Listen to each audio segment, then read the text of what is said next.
الحمد للہ وکفى والصلاة والسلام على من لا نبی بعد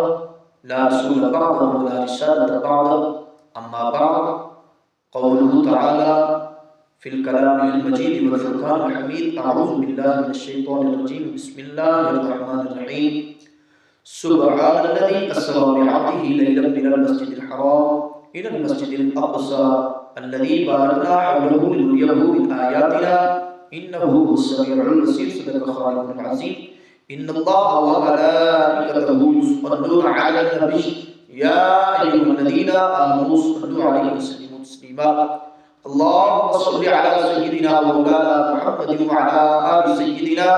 ومولانا محمد عدد ما في علم الله صلاة دائمة بدوام ملك الله مولانا صل وسلم دائما أبدا على حبيبك خير الخلق كلهم فإن من جودك الدنيا وضرتها ومن علومك علم النوع والكلام اللہ تبارک و تعالی کی حمد اور حضور پرنور شافع و نشور صلی اللہ علیہ وسلم کی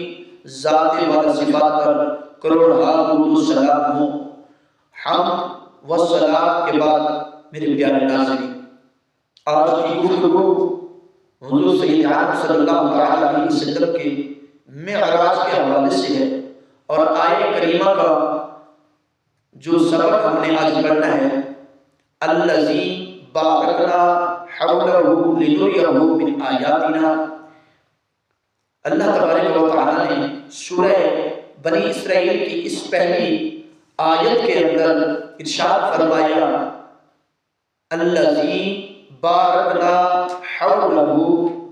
بابرکت بنا دیا ہم نے جس کے ارد گرد کو۔ پیچھے جو بات ہو رہی ہے وہ بیت المقدس کے حوالے سے ہو رہی ہے۔ اب اس جملے کے اندر اللہ تبارک و تعالی نے فرمایا یہ جو بیت المقدس ہے اس کے ارد گرد کو ہم نے بابرکت بنا دیا، دینی طور پہ بھی دنیاوی طور پہ بھی۔ دنیاوی طور پہ یہ زمین کا خطہ، یہ ارض مقدس زرخیز ہے، یعنی کہ اس کے اوپر ثمرات، باغات، پھل پھول اور اس کے علاوہ نہریں، دریا، اور یعنی ہریالی ہی ہریالی ہے، بہت ہی زرخیز رقبہ ہے یہ ایریا۔ تو فرمایا اس کے ارد گرد کو ہم نے بابرکت بنا دیا ہے۔ تو پیارے اسلام بھائیوں، یہ بیت المقدس یہ دنیاوی تو اور دینی اعتبار سے دیکھیے یہ انبیاء کرام کا مسکن بنا۔ انبیاء کرام نے یہاں امامتیں فرمائی، اور حضور سید عالم صلی اللہ علیہ وسلم کے جد اعلیٰ حضرت ابراہیم علیہ السلام آپ کا مزار پر انوار بھی وہیں ہے، اور اس کے علاوہ جیسا کہ حضرت مجاہد رضی اللہ تعالیٰ عنہ کا قول ہے لِأَنَّهُ مَقَرُّ الْأَنْبِيَاءِ وَمَحْبَةُ الْمَلَائِكَةِ، فرماتے ہیں یہ انبیاء کرام کا مسکن ہے اور محبت ملائکہ بنا رہا۔ وَالْوَحْيِ وَمِنْهُ یحشر الناس یوم القیامہ، اور یاد رہے اسی سرزمین پہ انبیاء کے اوپر وحی نازل ہوتی رہی، اور یہ وہ زمین ہے جس کے اوپر محشر کا میدان ہوگا۔ تو پیارے اسلامی بھائیوں، آپ دیکھیے دینی طور کے اوپر ایک اور اہم نقطہ ہے کہ اللہ تبارک و تعالی نے انبیاء کرام کو ارواح مقدسہ کو اجسام عطا فرمائے اور ان کو بیت المقدس میں جمع فرمایا۔ ایک دوسرے نمبر پہ حضور علیہ السلام کو مسجد حرام سے مسجد اقصی میں بلایا، اور یہ 3-4 روایات ملتی ہیں، یعنی کہ 40 دن، 30 دن، 45 دن ایک طرف کا سفر کرتے ہوئے اتنے دن لگتے ہیں۔ یہ سارا سفر رات نہیں بلکہ رات کے قلیل حصے میں طے کروایا، محبوب کو یہاں بلایا، تو یہ مقصد کیا تھا؟ مقصد یہ تھا کہ مرکز بیت اللہ، مرکز بیت المقدس، یہ مومنین، مسلمین اور انبیاء کرام کی یہ وراثت ہے۔ اللہ تبارک و تعالی نے اپنے محبوب کو بیت المقدس بلا کر بیت المقدس کا متولی بنا دیا۔ گویا کہ یہ پتہ چلتا ہے کہ جس طرح بیت اللہ امت توحید، امت مسلم، امت مصطفیٰ کا ہے، اسی طرح بیت المقدس بھی امت مصطفیٰ کا ہے، نہ کہ ان یہودیوں کا، ان نصرانیوں کا ہے، بلکہ میرے رب نے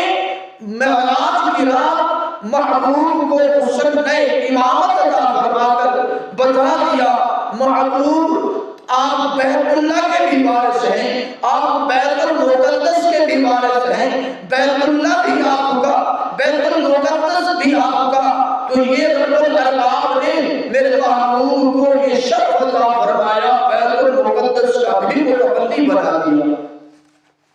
تو پیارے اسلامی بھائیوں، اس رات کے اندر میرے پاک نبی علیہ السلام کو اتنا قلیل وقت میں بلانا، صاحب روح بیان کیا فرماتے لِنُرِيَهُ مِنْ آیاتنا، یہ اسرار کی غرض و غایت ہے۔ غرض و غایت یعنی اس میں یہ اشارہ ہے کہ اسرار کی یہ ایک حکمت تھی، حضور علیہ السلام کو ذاتی اور خصوص آیات بینات دکھائی جائے، اور یہ شرف جو ہے صرف اور صرف میرے آقا کے حصے میں ہی ہے، اور میرے آقا سے پہلے بھی کسی کو نصیب نہیں ہوا اور بعد میں بھی۔ حکیم الامت فرماتے ہیں بارکنا حولہ، یہاں تک جو معراج ہے وہ فرشی معراج ہے، وہ فرشی معراج ہے۔ بارکنا حولہ،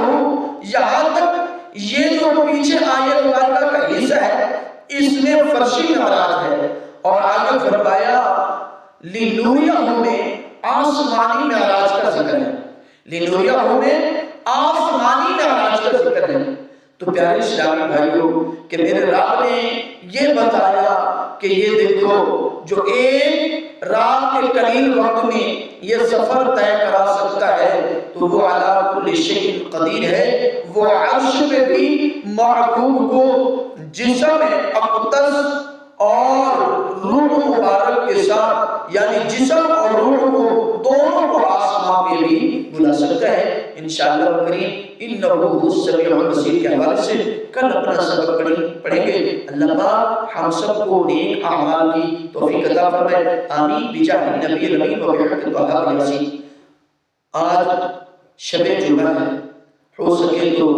کثرت کے ساتھ درود و سلام پڑھنا میرے آقا کی ذات پہ۔ جتنی عبادات ہم کرتے ہیں اس کے اندر نہیں معلوم قبول ہوں یا نہ ہوں، یاد رہے یہ درود والا وظیفہ، درود والی عبادت آپ کے پڑھنے کی دیر ہے، لیکن وہاں مقبولیت کی جو مہر ہے وہ آپ کے پڑھتے ہی لگا دی جاتی ہے۔ آمین ثم آمین۔